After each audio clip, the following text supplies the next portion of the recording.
Hey guys, Gene here. Cygames has just revealed their newest expansion for Shadowverse. It is called Rebirth of Glory.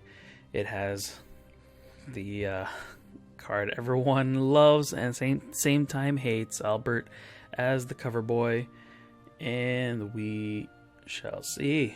The moment of glory is once upon us once more. Bear witness to its resplendence in Shadowverse's 13th card set, Rebirth of Glory. This set of 114 cards will launch at the end of June with 97 initial cards and 2 new leader cards, with an additional 17 cards and a new gold card for all 9 classes and a new legendary card for all classes with the exception of neutral coming in August. So we still have the mini expansion, and as well as the synopsis for the story of the set. In Rebirth of Glory, the tremors of war threaten to consume the heavens and earth. Fight alongside familiar heroes as they step towards once more to forge a new chapter in their destiny. Glory awaits, if only you're ready to seize it. Revel in the presence of glory. So what this set's telling me is that we're going to get a lot of older cards revamped like they did before. I think in Tempest, or what? Not Tempest, Brigade. So yeah, that where we got like the new Jean, the new Zenitra, all that type of stuff. So we have some cards. First off, we have the cover boy Albert 11 Champion, 5-mana 3/5 Storm. Sadly, so it still the same Albert stats. It evolves into the same Albert stats. Fanfare Enhanced 9, so he still has it. Randomly put different 11 followers, excluding himself, from your deck into play until yours is full. And has Strike, which is a new mechanic, or not new mechanic, which is a new keyword. Strike basically means when this follower attacks. Sooner or later they're going to get rid of this text once we all know what Strike does, and it has the effect when his follower attacks, you gain +1/+0 for every other get +1/+0 if another allied 11 card is in play. And Evo has the same effect. So yeah, 11 is the new trait that comes with the new set. So basically, this is a close thing that we're getting to like archetypes in Shadowverse, like Mysteria was. Now we're getting one for Swordcraft. They already had one with officers and commanders, but now they're strictly 11. First of all, this Enhanced 9 is insane. It's basically like Arthur, but on Albert, who has arguably better stats, and has Storm, which is insane.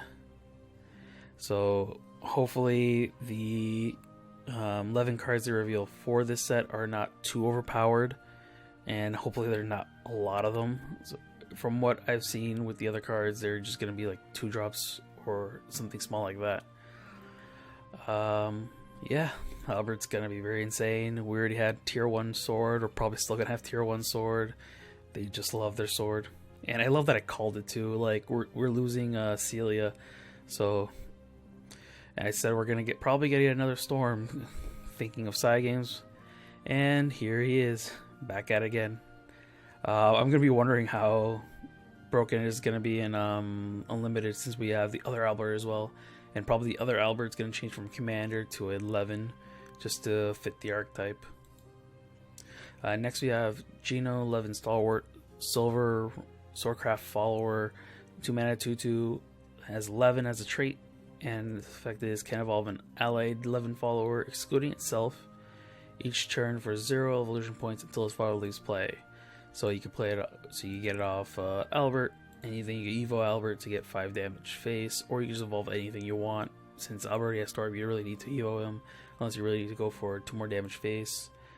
Or you could Evo something like the next follower, 2-mana 2/2 11 Archer, Bronze, 11 follower.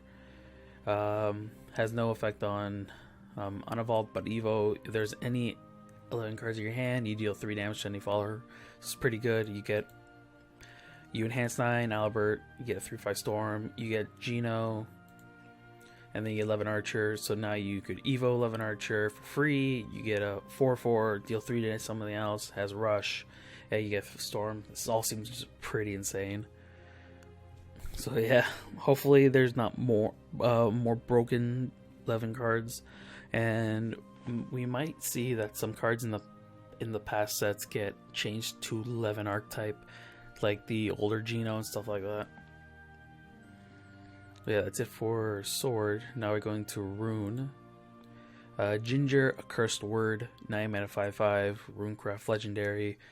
Fanfare, you put a Ginger's curse into your hand, and during your turn, whenever ally follower evolves, subtract 1 from the cost of this card. And evolve, give your leader the following effect. To start your turn, you put a Ginger's curse into your hand. What is Ginger's curse? Ginger's curse is a 0 mana spell. You change the cost of a follower in your hand to 1, and change the attack defense to 1/1. Seems like a pretty cool effect. Seems like a pretty cool effect. We also get we have our own little Azidahaka 4 runecraft. Keeps getting smaller the more you evolve while she's in your hand. Rune right now does not have a evolve supported package right now outside of the neutral package with Odin and the 2-drop and the 3-drop. The only evolve centric rune archetype there is Mysteria. But I believe this does not fit well in Mysteria. It's cool that you could get like a cheap Casitas, cheap Ryo, cheap anything with this, but we already have Solomon to do that. Depending on what else comes out for this set, this card might seem pretty insane. Like if Rune gets an Evolve package, it'll be pretty good. And yeah, it just wants to take advantage of very powerful enter the battlefield effects like Prince of Casitas, Ryo, and all that type of stuff. But as of right now, this card seems mad best. Might see a lot of play later in the future, like the old Ginger did. And finally, we have Hades, Father of Purgatory. PDP is back. Sad that this card is on the same rotation as Hinterland Ghoul, which is another PDP specifically for Shadowcraft. Now this is again PDP, but for Shadowcraft in rotation. It is a 12 mana 6/6 legendary.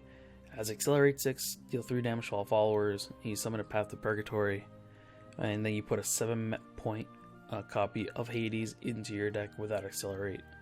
And himself has Last Word, summon a Path to Purgatory, and gain 6 shadows. For any people who don't know what Path to Purgatory is, it is a 4 mana gold amulet that says, at any turn, deal 6 damage to enemies if you have at least 30 shadows. PDP was a big powerhouse when it was in rotation, and sometimes comes and goes in Unlimited. Hinterland Gold did not see barely saw any play, sorry. And with this card, it has the effect to board clear for 6 mana and some PDP. An amulet is a little bit harder to get rid of than it is a Hinterland Ghoul, since amulets are just inherently much more harder to get rid of. But yeah, but you take into account how much Path to Purgatory is 4 mana for this amulet, and on Accelerate you deal 3 to everything, and then you summon Path to Purgatory. It's basically you get 2 mana to deal 3 damage to all followers, which is insane.